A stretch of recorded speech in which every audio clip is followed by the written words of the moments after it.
Hora de Aventura é sem dúvida um dos meus desenhos favoritos de todos os tempos da Cartoon Network. Quando pequeno, eu lembro que eu era só uma criança querendo assistir algum desenho na TV. Eu já conhecia apenas um show, O Incrível Mundo de Gumball, entre vários outros títulos que passavam na emissora. Mas quando eu vi um planeta pós-apocalíptico, onde um humano e seu melhor amigo, que é um cachorro amarelo com poder de esticar, vivenciavam aventuras em um mundo mágico, foi simplesmente cinema. Na época, cada episódio novo desse desenho que eu assistia me fazia cada vez mais gostar dos personagens, das histórias que eram apresentadas, muitas vezes mostrando alguma forma de filosofia que na época eu não entendia muito bem. Mas vendo hoje em dia, eu entendo o motivo de eu ter virado realmente um fã da obra. Hoje eu vou fazer uma análise e comentar um pouco de um episódio em específico que traz muitas lembranças pra mim e até uma nostalgia. O episódio em questão é o 16 da quinta temporada. Ele se chama Purroi. Versão brasileira. O episódio começa mostrando uma chuva de adagas no céu do mundo de Ó. E por esse motivo, Finn, Jake e Bion estão dentro de casa. Jake tá tentando animar o Finn, que tá meio deprimido por causa de uma piada que ele fez pra sua namorada, a Princesa de Fogo. Ele fica se cobrando como se estivesse estragado seu relacionamento. Com isso, Jake já passa a primeira visão sobre o que ele pensa da situação. Você tá se enrolando todo, enrolando nos seus problemas imaginários. Você tem que prestar atenção no que é real, cara. Tá vendo essa caneca aqui? É literalmente minha caneca preferida no mundo. Agora já era pra ser. E eu não ligo mais pra ela. E de uma forma muito bem feita e simples, explica o estoicismo pro Finn com um exemplo sensacional. O que o Jake quis dizer é que nós ficamos tão presos em bens materiais ou preocupações e acabamos que depositamos importâncias em coisas que muitas vezes nem merecem nossa atenção. O Finn tá tão pilhado sobre achar o que estragou seu relacionamento que fica remoendo isso e cria um estresse à toa pra si mesmo. Isso não significa que você vai deixar de se importar com coisas específicas, a questão é você entender a diferença das situações.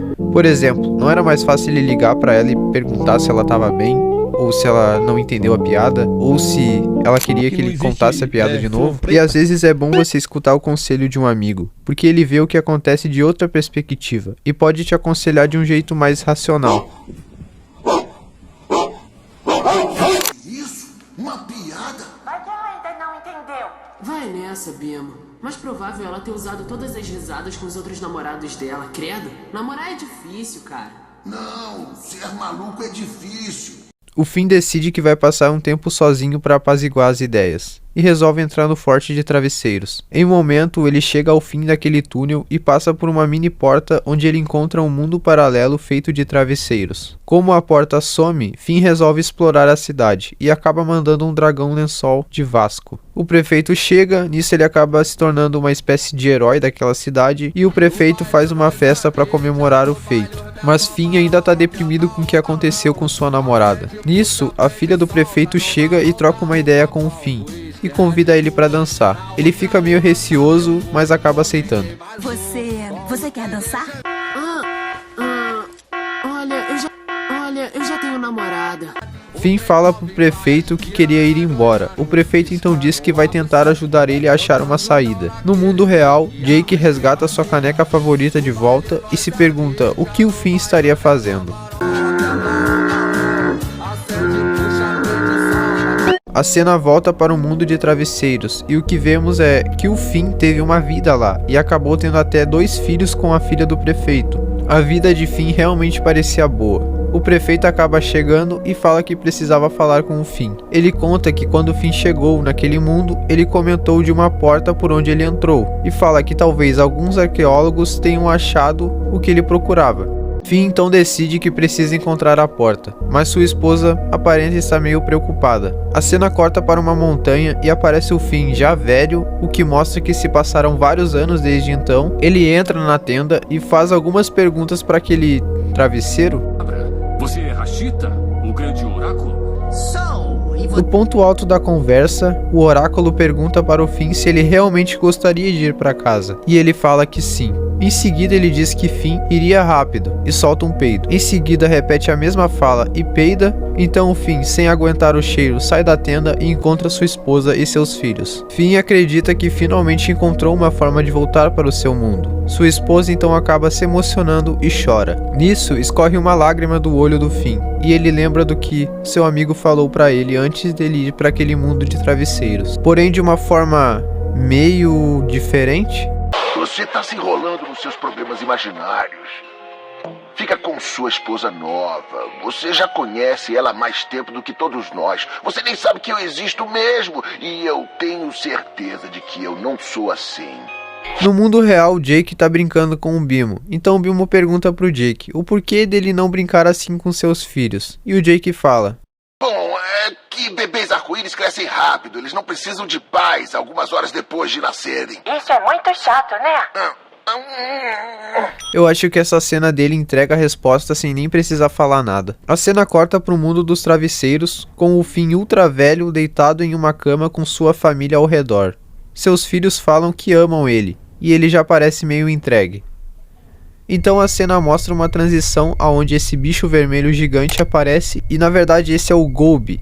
E para você que não conhece, Golbi é uma entidade cósmica e o principal antagonista do final da série. Seguimos. Finn desvia do Golbi e segue flutuando em direção de linha reta, onde acaba saindo do forte de travesseiros e encontrando seus amigos. Jake pergunta se Finn estava bem, e ele responde: Eu não sei não. Eu tive o sonho mais louco da minha vida. E de verdade, cara, me diz agora quem nunca teve um sonho onde parece que se passaram horas, às vezes até dias, mas na verdade era tudo uma ilusão.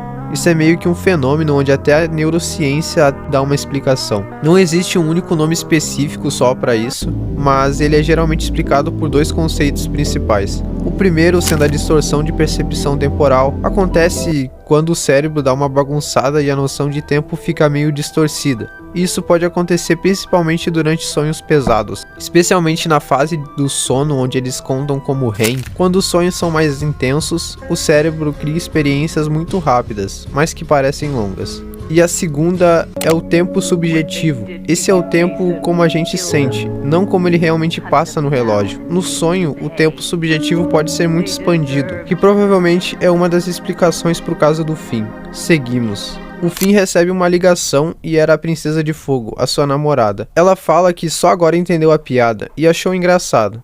Cara, como eu fiquei curioso pra saber que piada era essa. Vi lá e ele falou assim: tu sabe por que não existe flor preta? Aí eu fiquei moscando, rodando. Não, por quê? Porque preto não é flor que se cheira. Jake então pergunta pro Finn sobre o sonho que ele teve e que iria contar. E o Finn acaba que esquece o que havia sonhado. E o episódio termina. E outro fenômeno ligado aos sonhos é você acabar esquecendo dele muito rápido. Provavelmente até você já passou por isso, de dormir, ter um sonho, acorda e daqui a algumas horas já tá esquecendo do que tinha sonhado. Então quer dizer que o Finn só acabou dormindo enquanto entrava no forte de travesseiros e sonhou com aquele mundo todo? A sua esposa, os seus filhos, eram tudo uma ilusão? Eu não sei, mas o que eu sei é que o Jake passou uma das visões mais da horas do estoicismo nesse episódio. Acabou que os dois amigos do Finn estavam certos, e a lição que fica é: se você ficar preso em um mundo de travesseiros, case com outra mulher e tenha filhos. Esse foi o vídeo. Se tu gostou, deixa o like pra apoiar, se inscreve no canal, comenta alguma coisa, e se tiver ainda mais interesse de ajudar o canal, entra nesse link que eu deixei na descrição. Lá vai ter o meu Live Pix pra doações. Valeu, tamo junto. Obrigado por assistir. Por que não existe flor preta?